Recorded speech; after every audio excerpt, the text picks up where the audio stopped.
नमस्कार दोस्तों, एक बार फिर से आप सभी का बहुत बहुत स्वागत है। आज हम लोग चैप्टर नंबर 3 जयप्रकाश नारायण का सबसे पहले परिचय जानेंगे। जयप्रकाश नारायण संपूर्ण क्रांति, इस जो चैप्टर का नाम है संपूर्ण क्रांति। और संपूर्ण क्रांति आपको याद होगा कि 1974-75 में इमरजेंसी के दौर में यह क्रांति हुई थी बिहार से, जिसको लीड कर रहे थे जयप्रकाश नारायण। और जयप्रकाश नारायण का पटना के गांधी मैदान में एक वृहत विशाल रैली, और उस रैली में जयप्रकाश नारायण का भाषण हुआ था। वही भाषण इस चैप्टर में दिया गया। तो यह चैप्टर जो संपूर्ण क्रांति है, यह भाषण है। यह आपके परीक्षा में पूछा जा सकता है कि संपूर्ण क्रांति जो चैप्टर है वह क्या है। भाषण है, कहानी है, लेख है, निबंध है। तो यह भाषण है जो जयप्रकाश नारायण पटना के गांधी मैदान में दिए थे। उससे पहले जयप्रकाश नारायण का जो परिचय है वह जान लेते हैं हम। जयप्रकाश नारायण स्वतंत्रता सेनानी थे। स्वतंत्रता की लड़ाई में इन्होंने बढ़ चढ़ कर हिस्सा लिया था। तो यह एक प्रख्यात नेता शुरू से थे। इनका जो जन्म है 11 अक्टूबर 1902 को हुआ और मृत्यु 8 अक्टूबर 1979 को इन्होंने पटना में इनका मृत्यु हुआ। जन्म स्थान सिताब दियारा गांव उत्तर प्रदेश के बलिया और बिहार के सारण जिले में फैला।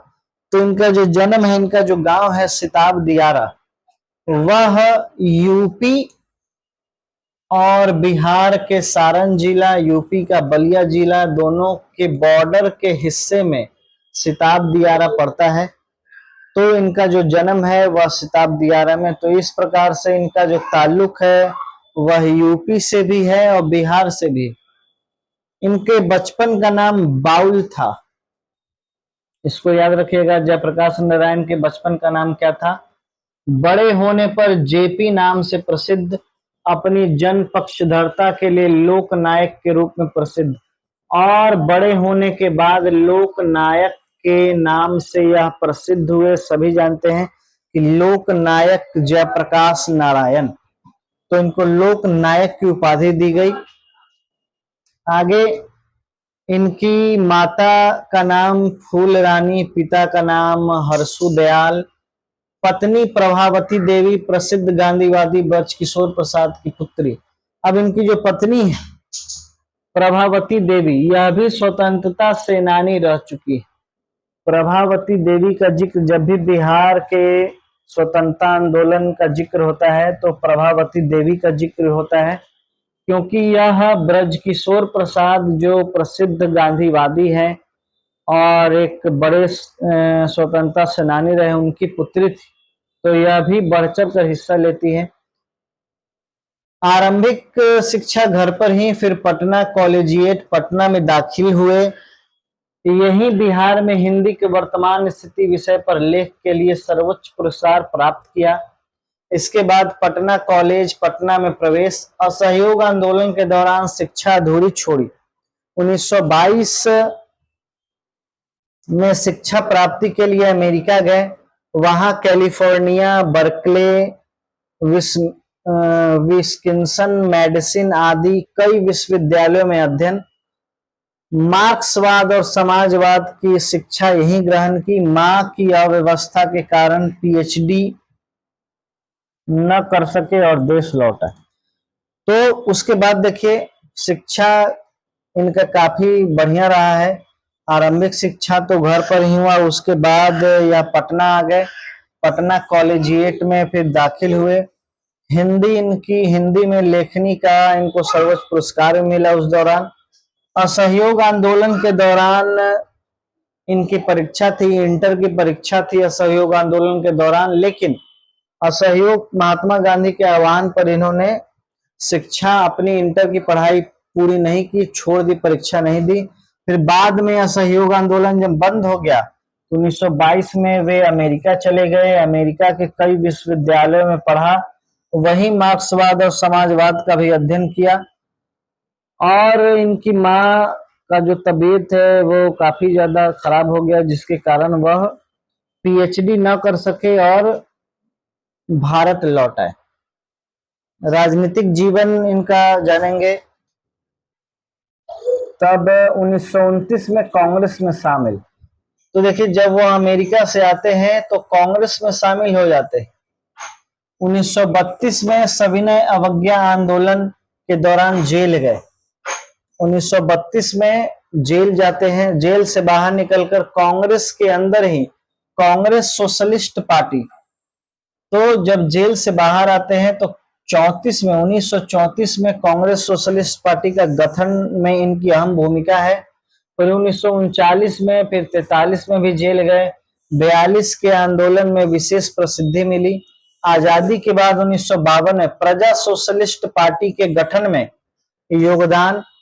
तो इनका जो ख्याति है वह ख्याति इनको भारत छोड़ो आंदोलन में 1942 में मिली। 1942 में जब वह जेल जाते हैं, फिर जेल से कई सारे अंदरूनी रेडियो चलाते हैं, काफी ज्यादा इनको ख्याति प्राप्त होती है भारत छोड़ो आंदोलन के दौरान। फिर 1952 में प्रजा सोशलिस्ट पार्टी का गठन करते हैं। धीरे धीरे सक्रिय राजनीति से स्वयं को अलग कर लिया। 1954 में विनोबा भावे के सर्वोदय आंदोलन से जुड़े। 1974 में छात्र आंदोलन का नेतृत्व किया और आपातकाल के दौरान जेल गए। इनके मार्गदर्शन में ही जनता पार्टी का गठन हुआ। तो यह इनका राजनीतिक परिचय है।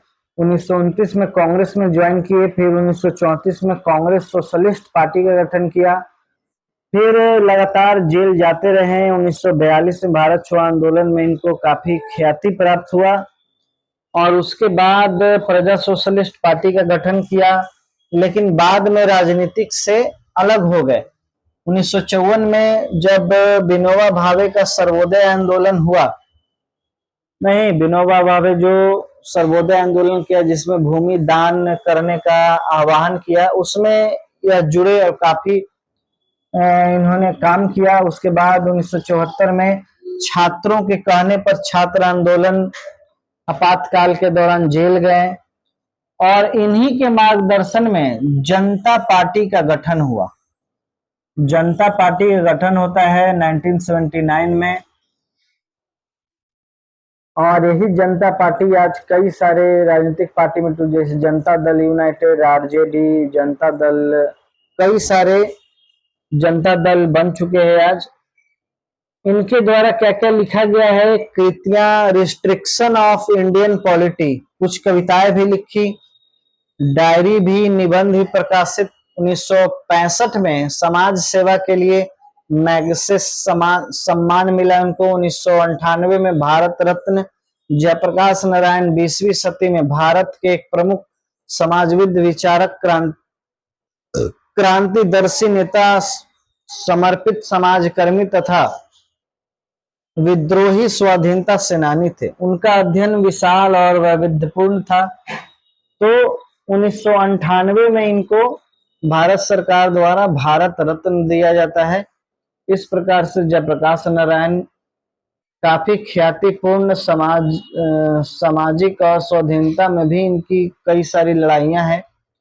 सम्मान और लोक सेवा का अनुभव व्यापक और गहन था। भारतीय जनता में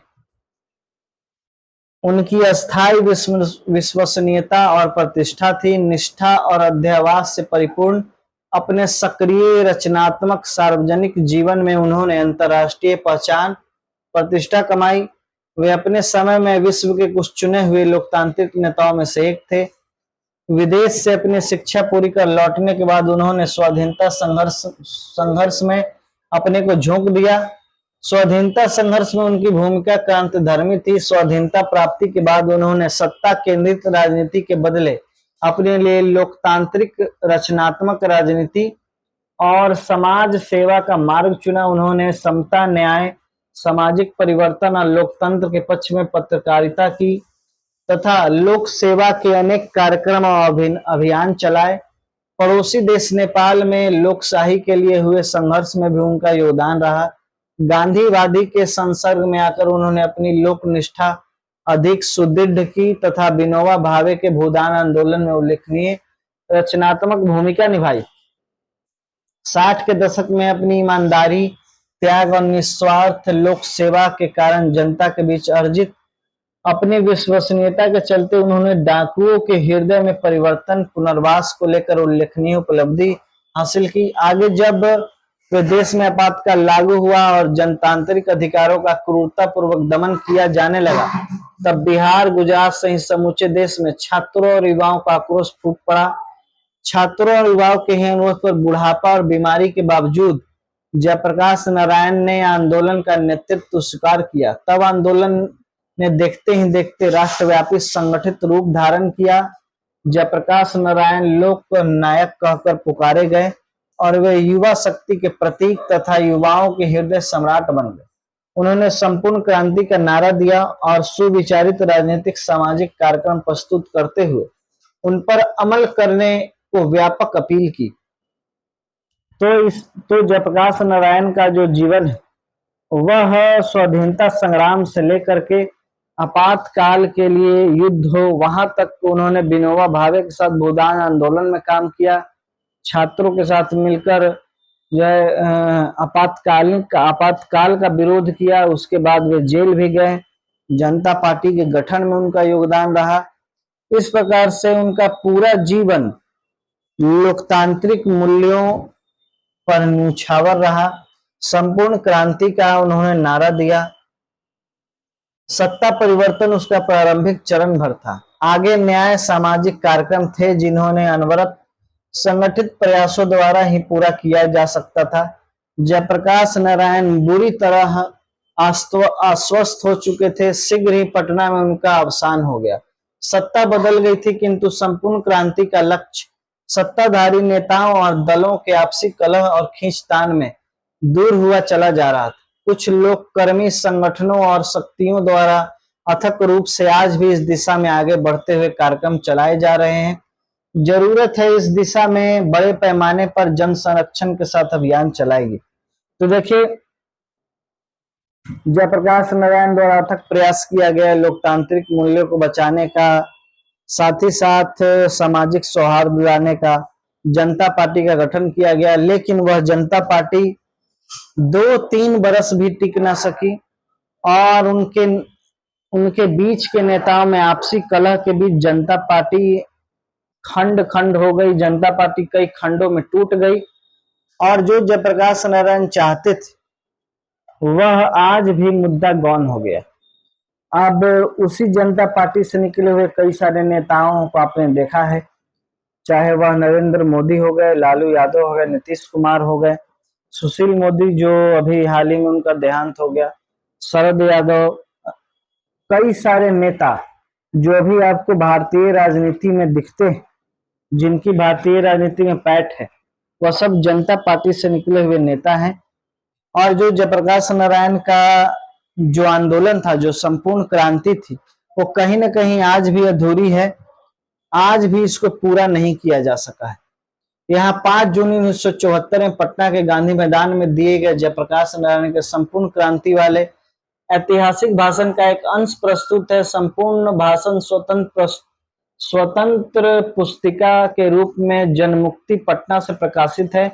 इस संकलित अंश से उसकी एक छोटी सी झलक भर मिलती है, किंतु लाखों लाख की संख्या में संपूर्ण प्रदेश और देश के विविध क्षेत्रों से आए लोगों विशेषकर युवा वर्ग के उस ऐतिहासिक जन सम्मर्द के बीच लोकनायक ने अस्वस्थ दशा में भी शांतिपूर्ण अपनी बातें कही और संपूर्ण जनता मंत्रमुग्ध होकर सुनती रही।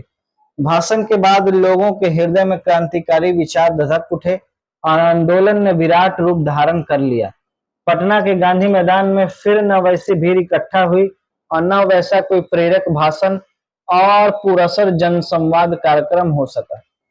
तो यह जो भाषण है 5 जून 1974 को पटना के गांधी मैदान में जयप्रकाश नारायण द्वारा दिया गया और वह एक ऐतिहासिक भाषण था।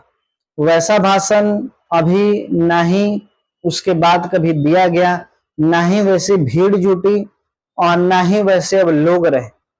तो इस प्रकार से जयप्रकाश नारायण का जो संपूर्ण क्रांति का असली जो मकसद था वह आज भी कहीं ना कहीं अधूरा है।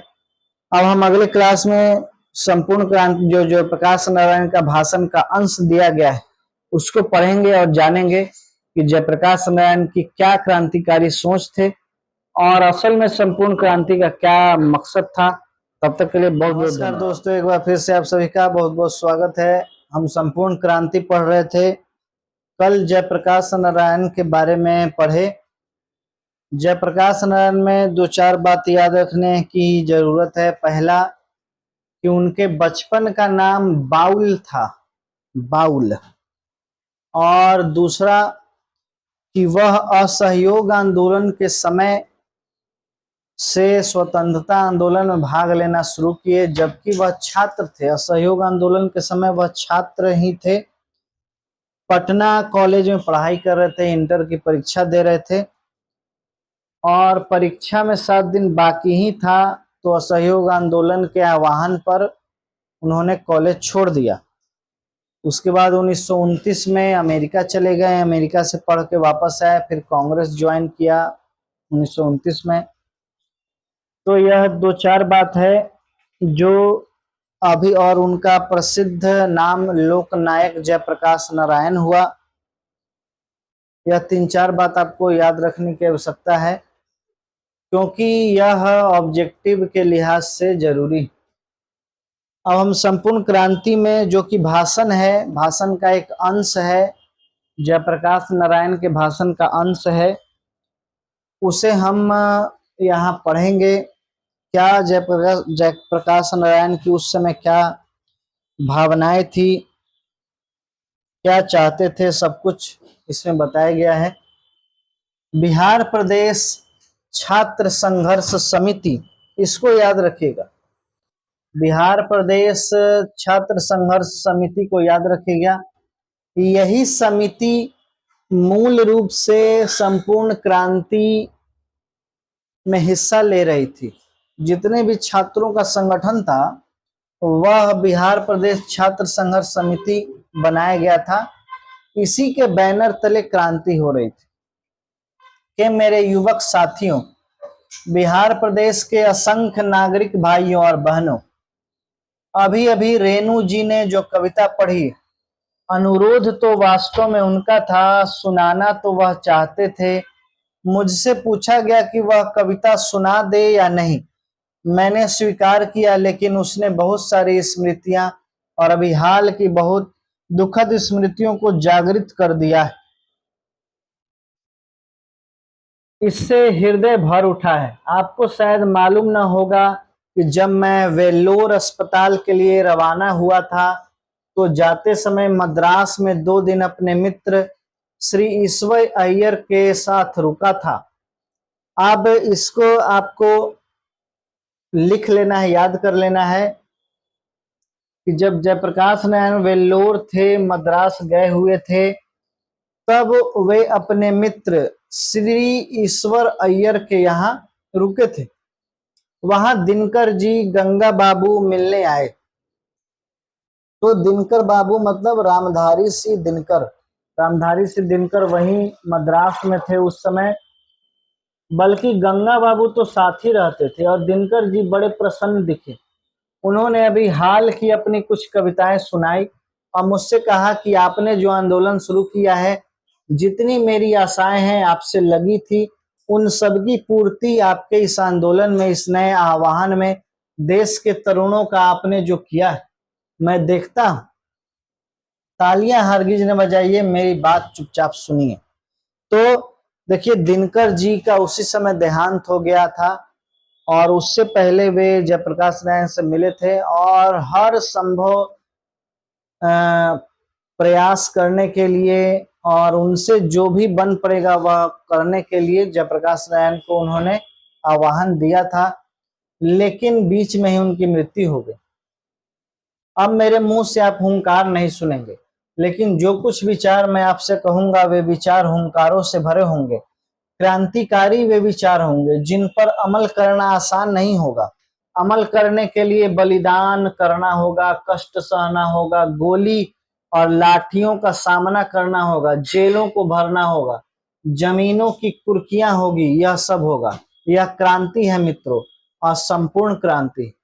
तो देखिए यहाँ बता रहे हैं जयप्रकाश नारायण की क्रांति इतना आसान नहीं, आपको गोली खाना होगा, लाठी खाना होगा, जेल जाना होगा, आपके घर की कुर्कियां होगी, यह सब कुछ होगा, माने यह सब कष्ट सहना होगा, तब जाके यह क्रांति होगी, संपूर्ण क्रांति।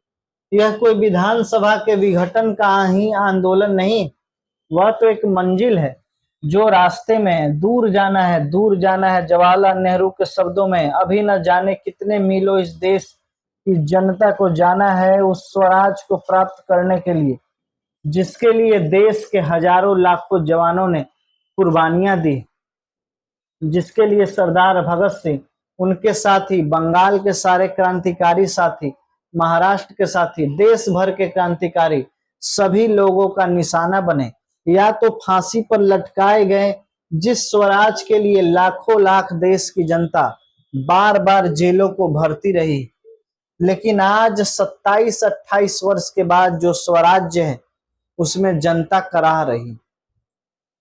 तो देखिए यहाँ बता रहे हैं, याद करवा रहे हैं कि देश भर के साथियों ने भारत को आजाद कराने के लिए, स्वराज की प्राप्ति के लिए आंदोलन किया, जेल गए, शहीद हुए, लेकिन आज भी स्वराज की प्राप्ति, आज देश को आजाद हुए 27-28 साल हो गए, लेकिन आज भी जनता कराह रही है, भूख से, महंगाई से, भ्रष्टाचार से, सब से, रिश्वत से। बैंक में हर जगह रिश्वत है, उन्हें सब जगह भटकना पड़ रहा है।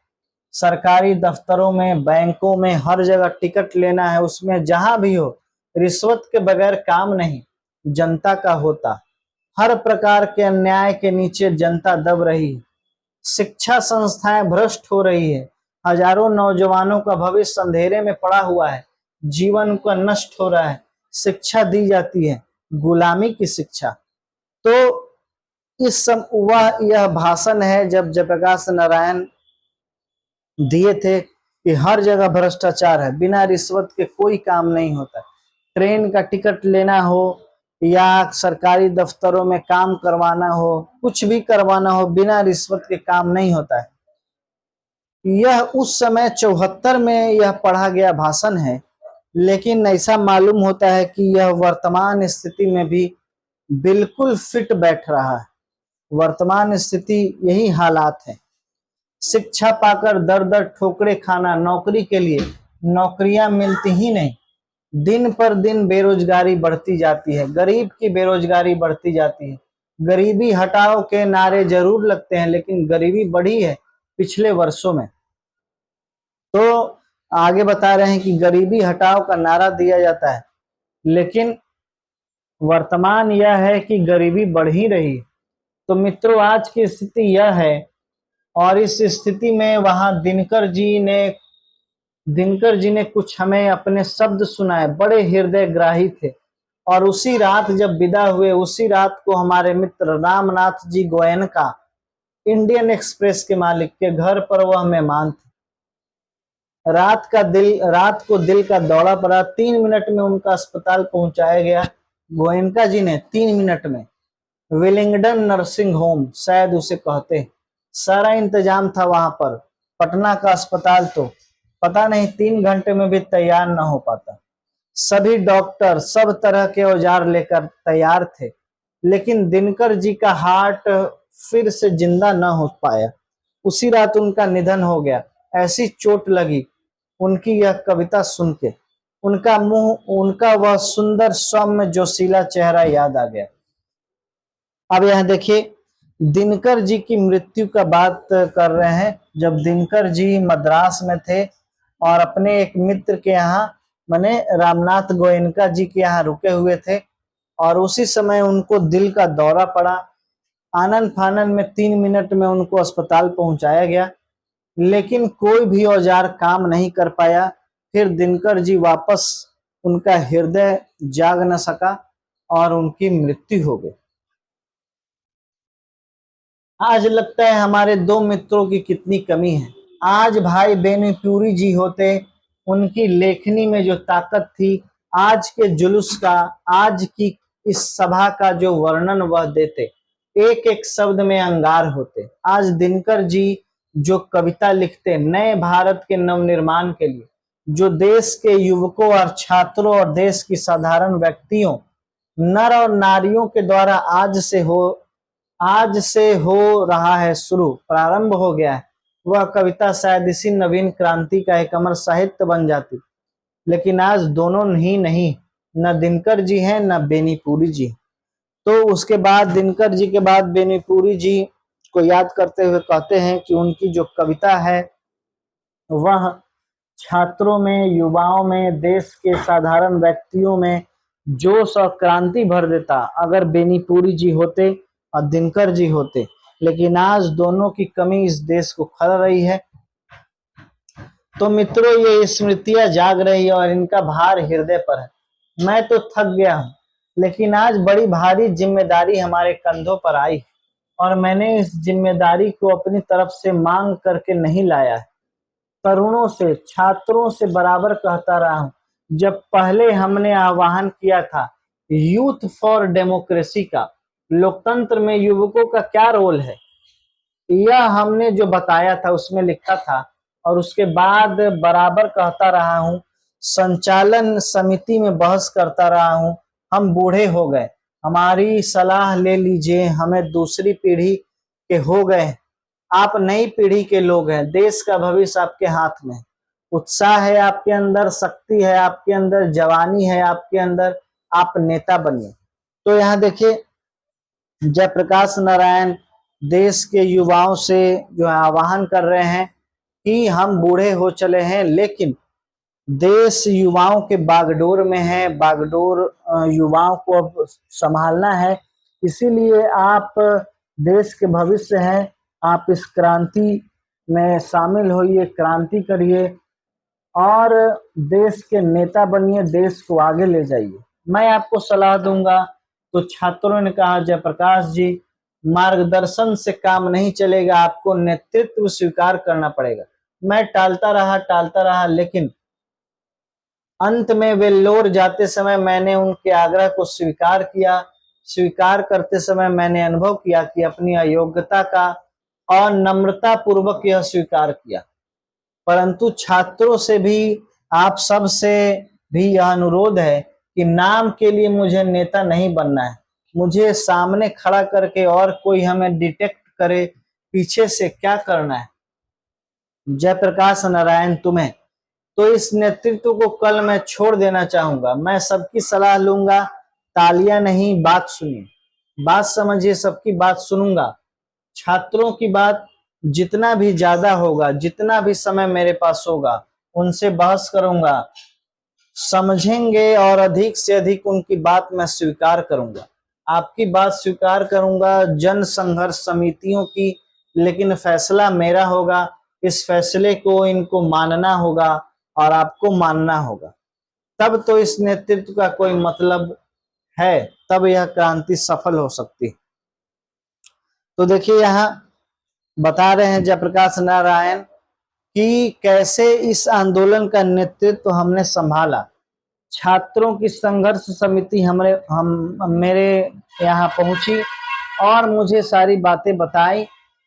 तो नेतृत्व स्वीकार करने के लिए कहा गया, लेकिन मैंने नेतृत्व स्वीकार करने के लिए साफ कह दिया कि मैं सबकी बात सुनूंगा, सबकी बात समझूंगा, सबकी बात लूंगा, लेकिन फैसला जो भी होगा वह सिर्फ और सिर्फ मेरा होगा। मैं जो कहूंगा उसको मानना पड़ेगा, और अगर आप नहीं मानते हैं तो फिर मैं इस आंदोलन का नेतृत्व नहीं करूंगा, इस आंदोलन को मैं छोड़ दूंगा। तो इस आधार पर जयप्रकाश नारायण इस आंदोलन का नेतृत्व करने के लिए स्वीकार करते हैं कि जो भी फैसला होगा वह मेरा होगा और आप लोगों को वह फैसला मानना हो, तभी आंदोलन सफल होगा, नहीं तो मैं नेतृत्व स्वीकार नहीं करूंगा। और नहीं तो आप आपस के झगड़े में, बहसों में पता नहीं कि हम किधर बिखर जाएंगे और क्या नतीजा निकलेगा।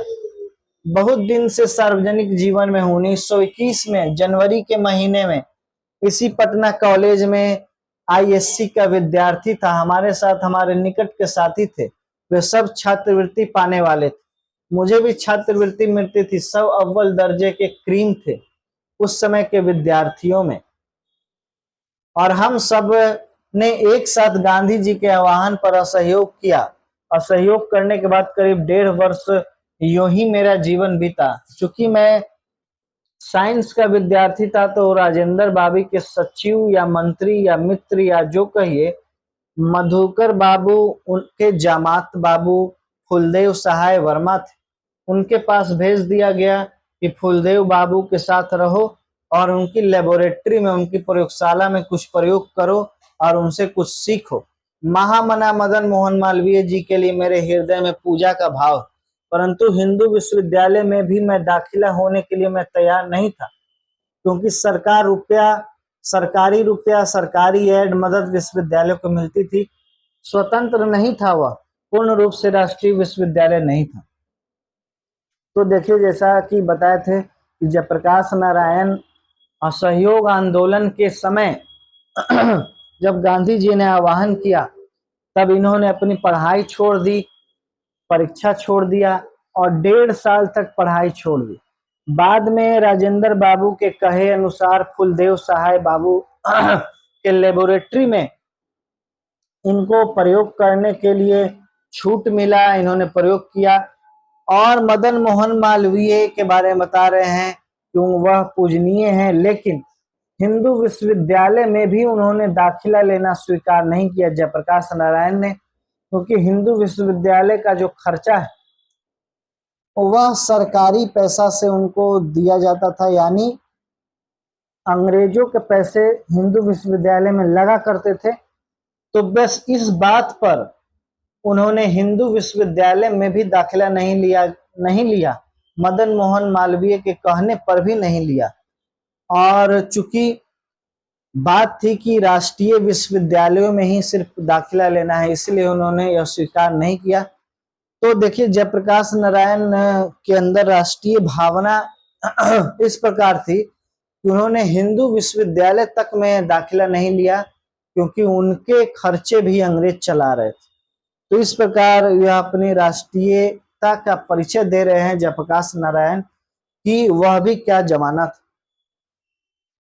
तो देखा आपने कि किस प्रकार से चाहे छात्र आंदोलन को स्वीकारने की बात हो या असहयोग आंदोलन में भाग लेने का बात हो, सब में जयप्रकाश नारायण ने देश हित में देश को ऊपर सर्वोपरि रख के काम किया।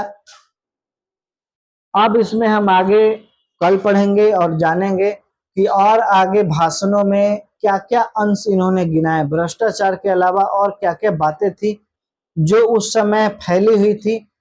और यह जो भाषण है यह आज के वर्तमान समय में भी उतना ही सटीक है जितना कि आज से 50 साल पहले था। बहुत नमस्कार दोस्तों, एक बार फिर से आप सभी का बहुत बहुत स्वागत है। अभी हम लोग पढ़ रहे थे संपूर्ण क्रांति, और संपूर्ण क्रांति में देखा था कि किस तरीके से जयप्रकाश नारायण असहयोग आंदोलन में शामिल होने के लिए अपने पटना कॉलेज के एग्जाम को, इंटरमीडिएट के एग्जाम को छोड़ दिया और कोई भी कॉलेज में, वैसे कॉलेज जिनको अंग्रेजों द्वारा पैसे मिलते थे, वहां एडमिशन तक नहीं लिया। मदन मोहन मालवीय के कहने पर बनारस हिंदू यूनिवर्सिटी में भी दाखिला नहीं लिया, क्योंकि वहां भी अंग्रेजों द्वारा पैसे दिए जाते थे। आगे देखिए, आगे क्या कहते हैं। तो मैं किसी विद्यालय में नहीं गया, फिर विद्यापीठ में मैंने परीक्षा दी आईएससी की, पास तो करना ही था, पास कर गया। उसके बाद बचपन में जब हाई स्कूल में था, मैंने स्वामी सत्यदेव के भाषण सुने थे अमेरिका के बारे में। कोई धनी घर का नहीं है, थोड़ी सी खेती और पिताजी नहर विभाग में जिलादार, बाद में रेवेन्यू असिस्टेंट हुए। तो बिहार विद्यापीठ से इन्होंने इंटरमीडिएट की परीक्षा दी। उसके बाद स्वामी सत्यदेव के भाषण सुने थे इन्होंने, तो इसके बाद इसीलिए इनको अमेरिका जाकर के पढ़ने की इच्छा हुई।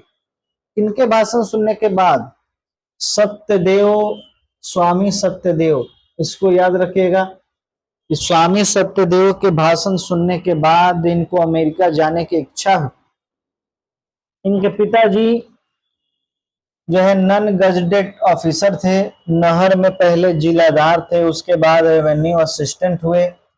उनकी हैसियत नहीं थी कि वह मुझे अमेरिका भेजे, तो मैं सुना था कि अमेरिका में मजदूरी करके लड़के पढ़ सकते हैं। मेरी इच्छा थी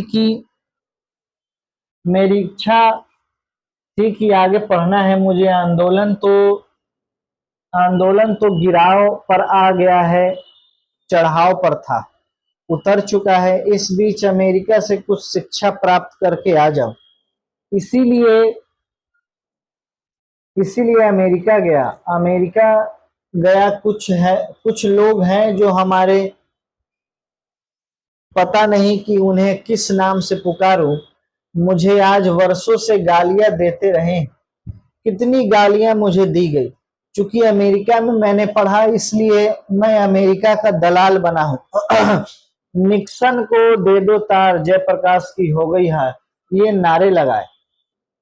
अब देखिए, बता रहे हैं कि किस मुफलिसी से अमेरिका में इन्होंने पढ़ाई किया, अमेरिका में मजदूरी करते हुए इन्होंने पढ़ाई किया। लेकिन कुछ भारतीय लोग हैं जो है जयप्रकाश नारायण को अमेरिका का दलाल तक कह दिया। इस प्रकार से इनकी आलोचना की गई, बेइज्जती किया गया। मित्रों, अमेरिका में बागानों में मैंने काम किया, कारखानों में काम किया, लोहे के कारखाने में जहां जानवर मारे जाते हैं, उन कारखानों में काम किया जब यूनिवर्सिटी में पढ़ता था। छुट्टियों में काम करके इतना कमा लेता था कि कुछ खाना हम 3-4 विद्यार्थी मिलकर पकाते थे और सस्ते में हम लोग खा पी लेते थे। एक कोठरी में कई आदमी मिलकर रह लेते थे, रुपया बचा लेते थे, कुछ कपड़े खरीदने, कुछ फीस के लिए, और बाकी हर दिन रविवार को भी छुट्टी नहीं। 1 घंटे रेस्टोरेंट में, होटल में या तो बर्तन धोया या वेटर का काम किया, तो शाम को रात का खाना मिल गया, दिन का खाना मिल गया। किराया कहाँ से मकान का हमको आया। बराबर 2-3 लड़के, कितने वर्षों तक 2 चारपाई नहीं थी। कमरे में एक चारपाई पर मैं और कोई न कोई अमेरिकन लड़का रहता था। हम दोनों साथ सोते थे, एक रजाई हमारी होती थी। इस गरीबी में मैं पढ़ा। इतवार के दिन या कुछ ऑड टाइम में यह जो होटल का काम है उसको छोड़ करके जूते साफ करने का काम, शू शाइन पार्लर में उससे लेकर के कमोड साफ करने का काम होटलों में करता था। वहां जब बीए पास कर लिया, स्कॉलरशिप मिल गई, 3 महीने के बाद असिस्टेंट हो गया, डिपार्टमेंट का ट्यूटोरियल क्लास लेने लगा, तो कुछ आराम से रहा।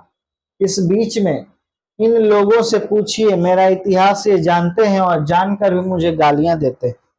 देखिए, अमेरिका का जयप्रकाश नारायण इतिहास बता रहे हैं कि अमेरिका में किस कठिनाई से उन्होंने पढ़ाई किया। पढ़ाई के साथ साथ वे मजदूरी करते थे, कारखानों में, छुट्टी के दिनों में होटलों में, रेस्टोरेंट में वेटर का काम करते थे, बर्तन सफाई का काम करते थे। एक चारपाई पर 3-3 लोग रहा करते थे, सोया करते थे, मिल करके खाना बनाया करते थे। यह सिलसिला 3 साल तक चला। तो जयप्रकाश नारायण ने यहाँ बताया कि अमेरिका में जाकर के मौज मस्ती से जीवन यापन नहीं हुआ, बल्कि 3 साल कष्ट में गुजरा, हर वो काम किया, जूते पॉलिश तक किए, तब जाकर के कहीं ग्रेजुएशन पास हुए। और फिर जब स्कॉलरशिप मिला तब जाके जीवन कुछ आसान हुआ। अमेरिका में, विस्कासिन में, मेडिसिन में मैं घोर कम्युनिस्ट था। वह लेनिन का जमाना था, वह ट्राटस्की का जमाना था। 1924 में लेनिन मरे थे और 1924 में मैं मार्क्सवादी बना था। और दावे के साथ कह सकता हूं कि उस समय तक जो भी मार्क्सवाद के ग्रंथ छपे थे अंग्रेजी में, हम लोगों ने पढ़ डाले थे। रात रात को रोज एक रशियन टेलर था, दर्जी था, उसके यहाँ हमारे क्लास लगते थे। और वहां से जब भारत लौटा था, घोर कम्युनिस्ट बनकर लौटा था। लेकिन मैं कांग्रेस में दाखिल हुआ, कम्युनिस्ट पार्टी में क्यों नहीं दाखिल हुआ? मैंने जो लेनिन से सीखा था वह यह सीखा था कि जो गुलाम देश हैं, वहां के जो कम्युनिस्ट हैं, उनको हरगिज वहां की आजादी की लड़ाई से अपने को अलग नहीं रखना चाहिए। यद्यपि उस लड़ाई का नेतृत्व, जिसको मार्क्सवादी भाषा में बुजुर्गा क्लास कहते हैं, उस क्लास के हाथ में हो, पूंजीपतियों के हाथ में उसका नेतृत्व हो, फिर भी कम्युनिस्टों को अलग नहीं रहना चाहिए, अपने को आइसोलेट नहीं करना चाहिए। अब देखिए, यहां से प्रश्न आपका आएगा कि अमेरिका में जयप्रकाश नारायण घोर कम्युनिस्ट थे, मार्क्सवाद के प्रभाव में थे, मार्क्सवादी विचारधारा के थे। लेकिन जब वह भारत लौटे तो कांग्रेस में शामिल हुए। तो वे बताते हैं कि आखिर वे कांग्रेस में क्यों शामिल हुए, कांग्रेस में शामिल होने का क्या कारण था। तो वे बताते हैं कि कांग्रेस में इसीलिए शामिल हुए क्योंकि मार्क्सवादी विचारधारा यह कहती है कि अगर कोई देश गुलाम है तो जो पार्टियां, चाहे वह कोई भी विचारधारा की हो, पूंजीपति ही क्यों ना हो, कोई भी विचारधारा की हो, जो पार्टियां वहां आजादी की लड़ाई लड़ रही है, कम्युनिस्टों को भी उस पार्टी का समर्थन करना चाहिए, उसका साथ देना चाहिए और वह पार्टी आजादी की लड़ाई में भाग ले। इसीलिए जयप्रकाश नारायण कम्युनिस्ट होते हुए भी कांग्रेस ज्वाइन किया, क्योंकि भारत में आजादी का नेतृत्व कांग्रेस कर रही थी। तो इसको हमेशा आप याद रखिएगा। यह ठीक नहीं होगा कि मैं दीक्षित जी के मुंह से सुना है कि जयप्रकाश नारायण नहीं होते तो बिहार जल गया हो। जब जयप्रकाश नारायण के बारे में ऐसा आप सोचते हैं तो जयप्रकाश नारायण के लिए यह सारा क्यों होता है? तो उनके नेतृत्व में यह प्रदर्शन और यह सभा होने वाली, क्यों लोगों को रोकते हैं आप? जनता से घबराते हैं आप? जनता के आप प्रतिनिधि हैं, किसकी तरफ से शासन करने बैठे हैं आप? आपकी हिम्मत की लोगों को पटना आने से रोक ले, उनकी राजधानी है, आपकी राजधानी है। यह पुलिस वालों का देश है, यह जनता का देश है। डूब जाना चाहिए इन लोगों को। ऐसी नीचता का व्यवहार, बहुत कठोर शब्दों का प्रयोग कर रहा हूं, मैं कठोर शब्दों का प्रयोग नहीं करता, लेकिन यह नीचता का व्यवहार है। अगर कोई डेमोक्रेसी का दुश्मन है तो वे लोग दुश्मन हैं जो जनता के शांतिमय कार्यक्रमों में बाधा डालते हैं, उनकी गिरफ्तारियां करते हैं, उन पर लाठी चलाते हैं, गोलियां चलाते हैं। यह डेमोक्रेसी है, इसे बदलना चाहती है जनता। जयप्रकाश नारायण छात्र युवक, क्योंकि जो भी आंदोलन इस देश में आज उठेगा उसका नेता युवक रहेगा, छात्र रहेगा, इसमें कोई संदेह नहीं है। अब देखिए, जयप्रकाश नारायण आगे बताते हैं कि सरकार का कहना है कि अगर जयप्रकाश नारायण नहीं होते तो बिहार जल गया होता। तो जयप्रकाश नारायण इसी पर सवाल पूछते हैं कि फिर आखिर ऐसा क्यों है कि जयप्रकाश नारायण को गिरफ्तारी करने का वारंट जारी है, जयप्रकाश नारायण को आंदोलन रोकने के लिए कहा जा रहा है, और जो भी लोग शांतिपूर्ण प्रदर्शन करना चाहते हैं और अपने राजधानी पटना आना चाहते हैं, पूरे बिहार से छात्र, युवक, बूढ़े, बुजुर्ग जो भी पटना आना चाहते हैं, अपनी राजधानी आना चाहते हैं, पुलिस उन पर क्यों बर्बरता कर रही है? पुलिस क्यों लाठियां बरसा रही है? पुलिस क्यों उनको अपने राजधानी आने से रोक रही है, आखिर ऐसा क्यों हो रहा है? इस पर जयप्रकाश नारायण सवाल उठाते हैं और यह कहते हैं कि आंदोलनकारियों को गलत कहा जा रहा है, जबकि गलत वे लोग हैं, गलत पुलिस है, गलत सरकार है, क्योंकि यह देश पुलिस का नहीं है, यह देश किसी पार्टी का नहीं है, तो यह देश जनता का है, जनता ने ही इसे बनाया है। तो इसीलिए जयप्रकाश नारायण काफी गुस्से में कठोर शब्दों का प्रयोग करते हैं। मित्रों, एक बात तो यह कहानी थी। मैं जानता हूं कि डॉक्टर रहमान यहाँ बैठे होंगे तो वे कुछ चिंता में पड़े होंगे कि इस जोर से बोलने का असर मेरे हृदय पर बुरा होगा। मैं भी समझता हूँ। अब जरा अपने को बांध के बोलूंगा। अभी हाल में मैं वेल्लोर में था तो हमारे परम मित्र और स्नेही उमा शंकर जी दीक्षित पटना आए थे। उन्होंने मेरे संबंध में कुछ अच्छी बातें कही, साथ साथ कई प्रश्न उन्हें उठाए। मेरा उनका बहुत पुराना संबंध है। 32-33 का आंदोलन जो चला था उसमें वह अंडरग्राउंड बम्बई में वे रहते ही थे, अंडरग्राउंड नेता थे। और सदानंद जी ने, जो कि फ्री प्रेस के मालिक भी थे, उनकी स्थापना की थी। उन्होंने उनको ब्रेन ऑफ बॉम्बे कहा था। अब देखिए, ब्रेन ऑफ बॉम्बे किसे कहा गया है तो इसको याद रखिएगा कि सदानंद जी ने ब्रेन ऑफ बॉम्बे कहा था किसे? उमा शंकर जी दीक्षित को। उमा शंकर जी दीक्षित को ब्रेन ऑफ बॉम्बे कहा जाता था, क्योंकि उमा शंकर जी दीक्षित आंदोलन के दिनों में अंडरग्राउंड क्रांतिकारी साथी थे और बॉम्बे में क्रांति की जड़ें इन्हीं के पास थी, इसीलिए इन्हें ब्रेन ऑफ बॉम्बे कहा जाता है। उस समय दीक्षित जी से हमारा परिचय और हमारी घनिष्ठता मित्रता और अंडरग्राउंड जमाने की जो मित्रता होती है वह ठोस होती है। चाहे हम कहीं रहे, वह कहीं रहे, ठोस रहती है। उसके बाद हम एक दूसरे के मित्र आज तक बने हुए हैं। कुछ ऐसे मित्र हैं जिनके भाव अच्छे हैं, हमारे पुराने मित्र जो सोशलिस्ट पार्टी में थे या जो नहीं भी थे, चाहते हैं कि जयप्रकाश नारायण और इंदिरा जी में कुछ मेल मिलाप हो। तो मित्रों, मेरा किसी व्यक्ति से झगड़ा नहीं है, चाहे वे इंदिरा जी हो या कोई हो।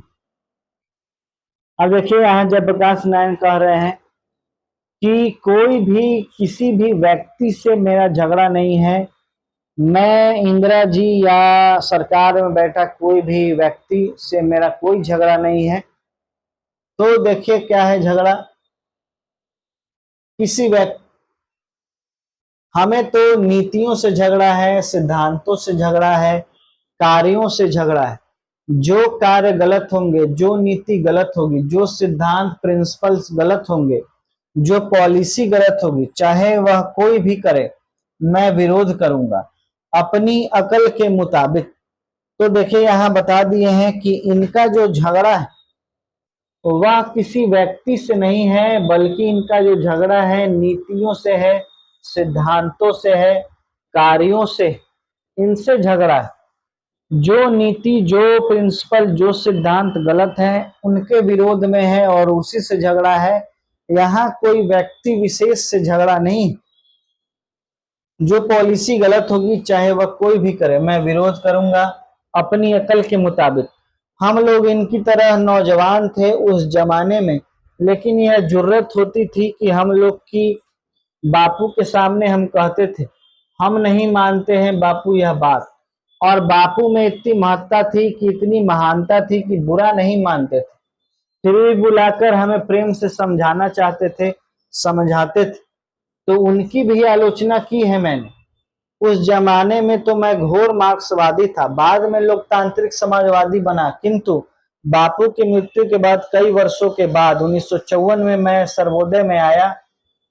गया बिहार में जवाहरलाल जी थे, एक बड़े भाई थे, मैं उनको भाई कहता ही था।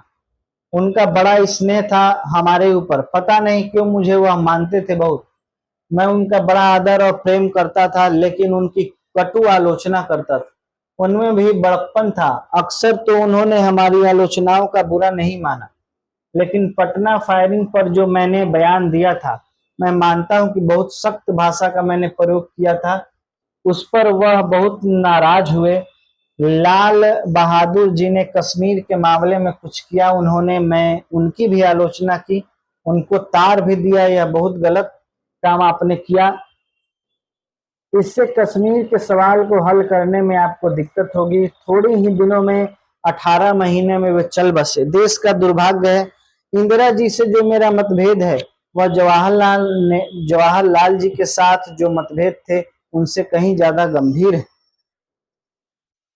तो देखिए, जवाहरलाल नेहरू, जयप्रकाश नारायण बता रहे हैं कि मेरा किसी भी व्यक्ति विशेष से झगड़ा नहीं है। आजादी के दिनों में भी मैं देश के सबसे बड़े नेता महात्मा गांधी जी की भी आलोचना करता था। उनकी नीतियों से अगर सहमत नहीं होता था तो उनके मुंह पे कहता था।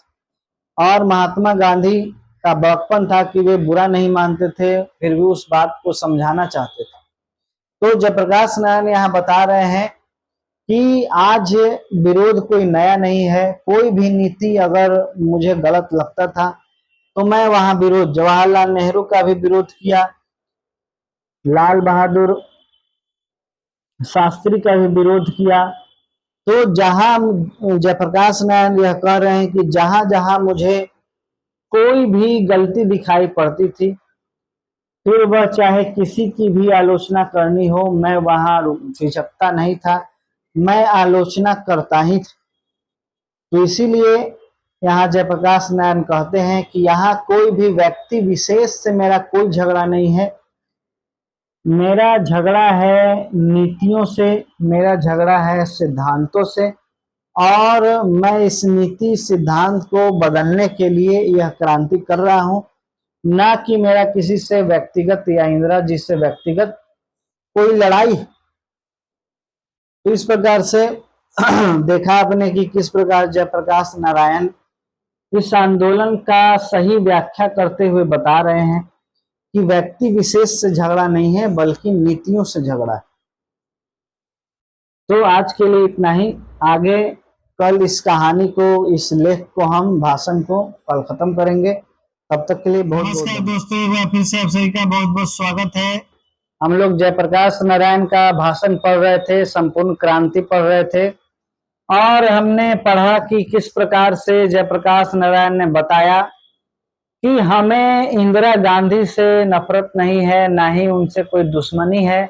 हमारी लड़ाई जो है नीतियों से है, हमारी लड़ाई नियमों से है।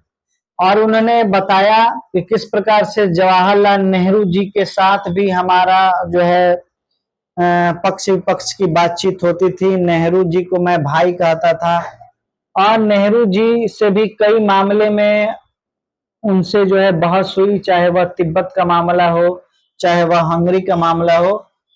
फिर उन्होंने बताया कि किस प्रकार से महात्मा गांधी के साथ भी जो है उनकी लड़ाई होती थी, लाल बहादुर शास्त्री के साथ भी वार्तालाप हुए, लेकिन इंदिरा जी के साथ जो अभी द्वंद्व चल रहा है वो काफी सीरियस है।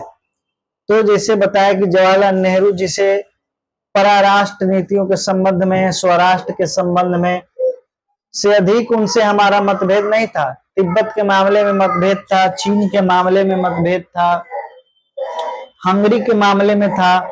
और मैं कोई गर्व नहीं करता हूं, मैंने उस समय जो आलोचना की हंगरी के मामले में, जो कुछ कहा, जवाहरलाल जी को बाद में मानना पड़ा। तिब्बत के बारे में मेरी बात तो नहीं मानी उन्होंने, लेकिन जब चीन ने उनको धोखा दिया तो उस धोखे का कारण उनके हृदय को ऐसी चोट लगी कि 2 बरस में चले गए, संभल नहीं सके। तो देखिए, जयप्रकाश नारायण बता रहे हैं कि उनका सभी से ही लड़ाई नहीं था, बल्कि पक्ष विपक्ष की बातचीत थी, वार्तालाप था। और जो मुझे खराब लगा, मैंने कहा, जवाहरलाल नेहरू जी को भी कहा, तिब्बत के बात पर उन्होंने बात नहीं मानी। बाद में चीन के धोखा मिलने के बाद चीन से युद्ध हुआ और फिर 64 में वह चल बसे। ऐसा घाव लगा जब चीन ने आक्रमण कर दिया। वही उम्मीद नहीं करते थे, आशा नहीं करते थे कि चीन ऐसा करेगा। थोड़ी इनकी भी गलती थी। तो परराष्ट्र नीतियों के संबंध में मतभेद था, उनसे अंतर्देशीय प्रश्नों में नहीं था उतना मतभेद। तो उन्होंने बताया कि चीन से जब आक्रमण हुआ, हिंदी चीनी भाई भाई का नारा दिया गया और बाद में वही चीन हमलावर हो गया, चीन ने हमला किया। युद्ध हुआ 62 में और 64 में जो है जवाहरलाल नेहरू की मृत्यु। अब एक बात ले लीजिए जिसके चलते बहुत ज्यादा करप्शन राजनीति में है, वह क्या है? इलेक्शन का खर्चा, चुनाव का खर्चा, करोड़ों रुपए वे चुनाव पर खर्च करेंगे। एक तरफ गरीबी हटाओ का नारा लगाएंगे, समाजवाद का नारा लगाएंगे और यह सब रुपया ब्लैक मार्केटियर लोगों से आप इकट्ठा करेंगे। अनअकाउंटेड मनी, करोड़ों रुपए जिसका कोई हिसाब नहीं, कोई किताब नहीं। अब देखिए राजनीति में करप्शन पर बात कर रहे हैं कि राजनीति में करप्शन कहां से आया, तो वह आया चुनाव में करोड़ों रुपए खर्च के कारण। जो चुनाव में करोड़ों रुपए खर्च हो रहे हैं वह कहां से आ रहे हैं, कौन पैसा दे रहा है, आखिर यह पैसा कहां से आया, किसने दिया, इसकी कोई जानकारी नहीं है। बस करोड़ों रुपए धड़ल्ले से इस्तेमाल हो रहे हैं। तो इस पर चोट कर रहे हैं आज भी वर्तमान समय में भी राजनीति में करोड़ों का चलन आ गया है कि आपके पास अगर पैसे नहीं है आप चुनाव नहीं लड़ सकते हैं। चुनाव लड़ने के लिए सोचना भी आपका जो गुनाह हो जाएगा, आप सोच भी नहीं सकते हैं बिना पैसे के चुनाव लड़ना। इसी बात पे जयप्रकाश नारायण यहाँ कह रहे हैं, आज से नहीं बरसों से मैं पुकार रहा हूं कि भाई इस चुनाव की पद्धति में आमूल परिवर्तन होना चाहिए, चुनाव का खर्चा कम करना चाहिए। अगर चाहते हैं आपकी गरीब उम्मीदवार खड़ा हो सके, मजदूर उम्मीदवार खड़ा हो सके, किसान उम्मीदवार खड़ा हो सके, गरीब पार्टी जो गरीब की पार्टी है वह अपने उम्मीदवार खड़ा कर सके, सुनता है कोई? तो जयप्रकाश आगे बोल रहे हैं कि जो गरीब है और चुनाव लड़ना चाहता है, समाज में परिवर्तन लाना चाहता है, तो आखिर वह चुनाव कैसे लड़े? कोई किसान चुनाव कैसे लड़ेगा? कोई गरीब की पार्टी है कहाँ? कोई गरीब की कोई सुनता नहीं, क्योंकि चुनाव में करोड़ों रुपए खर्च होते हैं। प्रेस रिपोर्टों से पता चलता है कि इस आंदोलन के द्वारा मैं दल विहीन लोकतंत्र की स्थापना करना चाहता हूं। दल विहीन लोकतंत्र सर्वोदय विचार का मुख्य राजनीतिक सिद्धांत है और इस विचार का प्रचार पिछले वर्षों में मैं करता रहा और ग्राम सभाओं के आधार पर दल विहीन प्रतिनिधित्व स्थापित हो सके इसका प्रयत्न भी करता रहा। परंतु वर्तमान आंदोलन के संदर्भ में मैं दल विहीन लोकतंत्र का जिक्र कतई नहीं किया है। फिर भी मेरे पुराने विचार को लेकर जनता में, विशेषकर बुद्धिजीवियों में काफी भ्रम फैलाया गया। केवल अपने कम्युनिस्ट भाइयों के भ्रामक प्रचार की सफाई के लिए इतना ही कहूंगा कि दल विहीन लोकतंत्र तो मार्क्सवाद तथा लेनिनवाद के मूल उद्देश्य में से, यद्यपि वह उद्देश्य दूर का है। मार्क्सवाद के अनुसार समाज जैसे जैसे साम्यवाद की ओर बढ़ता जाएगा वैसे वैसे राज्य स्टेट का क्षय होता जाएगा और अंत में एक स्टेटलेस सोसाइटी का कायम होगी। वह समाज अवश्य ही लोकतांत्रिक होगा, बल्कि उस समाज में लोकतंत्र का सच्चा स्वरूप प्रकट होगा और वह लोकतंत्र निश्चय ही दल विहीन होगा। तो देखिए यहाँ दल विहीन राजनीति पे बात कर रहे हैं। जैसे सर्वोदय का जो मूल उद्देश्य था वह दल विहीन राजनीति ही। दल की राजनीति से होता क्या है कि जो समाज है वह दल में बंध जाता है, कोई दल को मानना शुरू कर देता है और उसी दल से बंध जाता है। अब वह दल कोई भी काम करे, चाहे वह गलत हो चाहे वह सही हो, अब वह व्यक्ति जो उस दल को मानता है उसके कार्य को सही ठहराने का प्रयास करेगा। तो इसीलिए दलगत जो राजनीति है वह दल का ही बन के रह जाता है। लेकिन दल विहीन अगर राजनीति हो तो जो अच्छा है उसको अच्छा कहा जाएगा, जो बुरा है उसको बुरा ही कहा जाएगा और कोई किसी गलत को अच्छा साबित करने का प्रयास नहीं करेगा। इसीलिए सर्वोदय या मार्क्सवाद सभी ने ही दल विहीन राजनीति की परिकल्पना की थी। जब स्टेटलेस सोसाइटी शासन मुक्त समाज बनता जाता है तो वह शायद ही दलयुक्त होगा। आश्चर्य है कि कम्युनिस्ट बंधुओं को अपने इस मूल सिद्धांत का विस्मरण हो गया है। जहां तक वर्तमान आंदोलन का प्रश्न है, मेरा या अन्य न किसी छात्रों की, न विपक्षी राजनीतिक दलों की, न सर्वोदय सेवकों की यह कल्पना है कि इसमें से दल विहीन लोकतंत्र पैदा होगा। विधानसभा का विघटन हो जाएगा तो 6 महीने या वर्ष भर में चुनाव होंगे जो वर्तमान कानून या चुनाव प्रणाली के अनुसार होंगे। विधानसभा के विघटन से संभावना तो यही है कि वर्तमान कानून तथा नियम आदि के अंतर्गत ही पुनर्निर्वाचन होगा। इसलिए प्रश्न उठता है, जैसा कि पिछले सप्ताह में कई बार उठा भी है, कि उस हालात में विधानसभा के विघटन से क्या लाभ होगा। मुझे खेद है कि इसका उत्तर पिछले दिनों मैंने बार बार दिया है, पर उसको समझाने की कोशिश थोड़े ही लोगों ने की है। इसलिए बार बार मुझसे यह सवाल होता है कि जयप्रकाश नारायण वर्तमान चुनाव पद्धति और विधानसभा के चुनाव का कौन सा विकल्प पेश कर रहे हैं। मेरा अपना विकल्प चूंकि नए ढंग का है, जो घिसे पिटे राजनीतिक चिंतन से भिन्न है, इसलिए वह लोगों को समझ में नहीं आता। अगर मैं यह कह दूं कि मेरा विकल्प यह है कि मैं इस आंदोलन और संघर्ष में से एक नई पार्टी का निर्माण करूंगा, तो सब लोग मेरी बात आसानी से समझ लेंगे और उसके बाद मेरी आलोचना शुरू हो जाएगी कि यह आदमी केवल अपनी सत्ता के लिए छात्रों और जनता के आंदोलन का दुरुपयोग कर रहा है। लेकिन जब मैं कोई नई बात कहता हूं तो उसको समझने की कोशिश कम होती या नहीं होती। तो क्या है मेरा कहना? संक्षेप में यह है कि आज की परिस्थितियों में आम जनता को, आम मतदाताओं को केवल इतना ही अधिकार प्राप्त है कि चुनाव में अपना मतदान करे, परंतु मतदान प्रक्रिया न तो स्वच्छ और स्वतंत्र होती है, न उम्मीदवारों के चयन में मतदाताओं का हाथ होता है, और न चुनाव के बाद अपने प्रतिनिधियों पर उनका कोई अंकुश ही रहता है। मैं इन दोनों कमियों को दूर करने का प्रयत्न कर रहा हूं। तो देखिए, जयप्रकाश नारायण यहाँ बता रहे हैं कि एक्चुअल में वह क्या चाहते हैं। वह चाहते हैं कि वर्तमान जो राजनीतिक पद्धति है, जो चुनाव प्रणाली जो है, उसमें बदलाव हो, उसमें चेंज आए, और जो आज दल के साथ जो बंधे लोग हैं वह स्वतंत्र ख्याल के हों, और वोटर सिर्फ वोट देने भर तक सीमित नहीं रहे, उनका आगे भी कई रूप से जो है आगे भी काम। इसी को बदलने के लिए जयप्रकाश नारायण दलगत राजनीति या राजनीति के वर्तमान चुनाव पद्धति को तोड़ना चाहते हैं।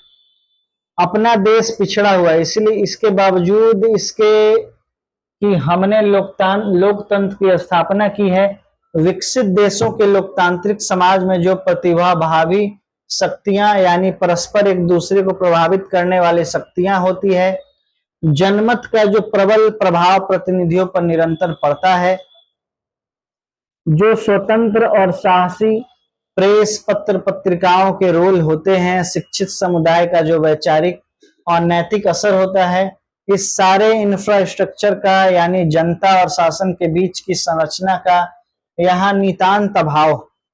ऐसी स्थिति में हमारा लोकतंत्र केवल नाम मात्र का रह जाता है। इस पूरी अंतरिम संरचना का, इंफ्रास्ट्रक्चर का निर्माण तो एक दिन में नहीं हो सकता, परंतु उसके अभाव में आम जनता या मतदाता मतदान के सिवा कोई भी पार्ट अदा नहीं कर सकता, जिसके परिणाम स्वरूप मंत्री तथा विधायक निरंकुश और स्वच्छंद हो जाते हैं और जनता का किसी प्रकार का अंकुश उन पर नहीं रहता, सिवाय इसके कि अगले चुनाव में जनता यदि चाहे तो उनको वोट नहीं दे, परंतु यह भय भी रुपया, जाति, बल प्रयोग, मिथ्याचरण आदि के कारण निष्प्रभाव हो जाता है। अब चूंकि प्रदेश के छात्र और युवक, सर्वसाधारण जनता जागृत हो गई है। अब देखिए, यहाँ बता रहे हैं कि चुनाव के बाद जो भी नेता या मंत्री होता है, जो विधायक होता है, वह जनता के प्रति बिल्कुल हो जाता है निरंकुश। जनता इस पे कोई अंकुश नहीं लगाती। जनता का कोई अंकुश नहीं रहता है, जनता का कोई काम यह नहीं करते हैं, किसी प्रकार का इन पे कोई जनता का दबाव नहीं होता है। बस यह चुनाव के समय इतना जान पाते हैं कि क्या वह वोट नहीं देंगे, बस इसी का डर होता है।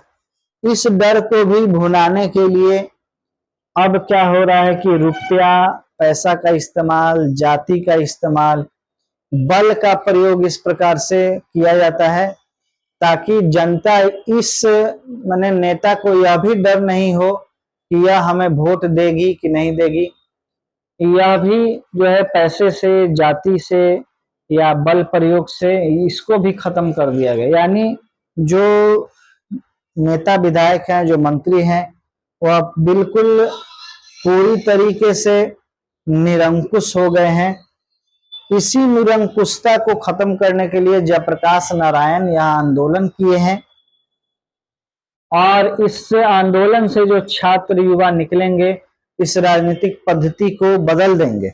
यह जयप्रकाश नारायण का उस समय सोच था, लेकिन उन्हीं छात्र युवाओं से निकले हुए जो लोग हैं आज पूरे देश में शासन कर रहे हैं। और आज भी यह जो संपूर्ण क्रांति में जो बातें कही गई, आज भी यह प्रासंगिक ही लगती है। लगता है कि आज ही की बात कही जा रही। तो आगे और कल पढ़ेंगे, तब तक के लिए बहुत बहुत दोस्तों, एक बार फिर से आप सभी का बहुत बहुत स्वागत है। हिंदी की क्लास में हम जयप्रकाश नारायण द्वारा दिया गया जो भाषण है, जिसे संपूर्ण क्रांति के रूप में छापा गया है, उस भाषण को हम पढ़ रहे थे। और जयप्रकाश नारायण अंत में यह बात कहते हैं कि चुनाव में जो खर्च हो रहे हैं, जो अथाह पैसा डुबाया जा रहा है, पानी की तरह बहाया जा रहा है, वह आखिर कहाँ से आ रहा है? वह आ रहा है भ्रष्टाचार से, क्योंकि हर जगह भ्रष्टाचार पूरी तरीके से छाया हुआ है। उसी पर बात करते हुए जयप्रकाश नारायण आगे कहते हैं कि अब जो आने वाला चुनाव होगा उसमें इस मियाद को तोड़ा जाएगा। अब देखिए आगे क्या कहते हैं कि अब जैसे ही संघर्ष समाप्त होगा, इमरजेंसी समाप्त होगा, उसके बाद नए सिरे से चुनाव होंगे। तो नए सिरे से जो चुनाव होंगे उनके क्या रूपरेखा रहेगी, किस प्रकार यह रूपरेखा तय होगी, वह आगे बता रहे हैं।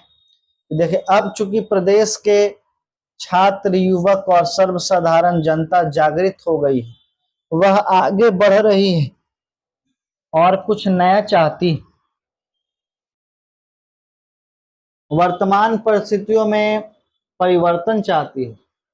अतः इस परिस्थिति का लाभ उठाकर मैं चाहूंगा कि आज जो असंगठित जनता है उसमें ऐसी शक्ति आ जाए कि वह सही आदमी का चुनाव कर सके तथा चुनाव के बाद अपने प्रतिनिधियों के आचरण पर यथासंभव अंकुश रख सके। इस संबंध में मेरे कुछ सुझाव हैं। अब देखिए आगे बताते हैं कि अब जब परिस्थिति का लाभ उठाना जाहिर सी बात है, क्योंकि अब नए सिरे से जब चुनाव होंगे तो आज के जो असंगठित जनता है उसको उसमें चुनाव के बाद अपने प्रतिनिधियों के आचरण पर किस प्रकार से अंकुश लगा सके, इस पर बात होगा। इस संबंध में मेरे कुछ सुझाव हैं। एक तो यह है कि जब विधानसभा का अगला चुनाव हो तो हमारी छात्र संघर्ष तथा जन संघर्ष समितियां मिल करके आम राय से अपने उम्मीदवार खड़ा करे, अथवा जो उम्मीदवार खड़े किए जाए उनमें से किसी को मान्य करे। तो देखिए यहाँ बताया जा रहा है, जयप्रकाश नारायण ने क्या कहा कि अगले चुनाव में जब चुनाव होगा उसके बाद जो हमारी छात्र संघर्ष समिति है, जन संघर्ष समिति है, वह अपनी एक राय करके अपना एक उम्मीदवार खड़ा करे और फिर उसी या कोई जो खड़ा उम्मीदवार है उसको मान्य करे। यदि इन समितियों के बीच आम राय नहीं होती तो हम कोई ऐसा रास्ता, हेलो, हाँ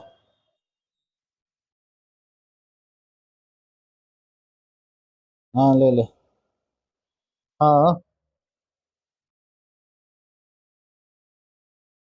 उम्मीदवार खड़ा कर सकेंगी या किसी एक उम्मीदवार को अपनी मान्यता दे सकेंगी। इस प्रकार के चुनाव में जनता का एक बहुत बड़ा पार्ट होगा, यानी जनता और छात्रों की संघर्ष समितियां उम्मीदवार के चयन में अपना महत्वपूर्ण रोल अदा करेगी। दूसरी बात यह कि जो भी उम्मीदवार अमुक चुनाव क्षेत्र से जीतेगा उसके भावी कार्यक्रमों पर कड़ी निगरानी रखने का काम ये संघर्ष समितियां करेगी, और अगर उस क्षेत्र का प्रतिनिधि गलत रास्ता पकड़ता है तो उनको इस्तीफा देने को बाध्य करेगी। इस प्रकार से जनता का अंकुश इन लोगों के ऊपर होगा और आज की तरह उच्छल खल, आज की तरह निरंकुश और स्वच्छंद वो नहीं रह पाएंगे। तो देखिए, जयप्रकाश नारायण ने सुझाव दिया कि जो भी उम्मीदवार चुनाव लड़ेंगे, जो भी उम्मीदवार चुनाव में खड़े होंगे और वह जीतते हैं, तब उनका जो कार्यक्रम रहेगा, उनके जो काम रहेंगे, उन पर अंकुश लगाने का काम जन संघर्ष समिति के लोग करेंगे।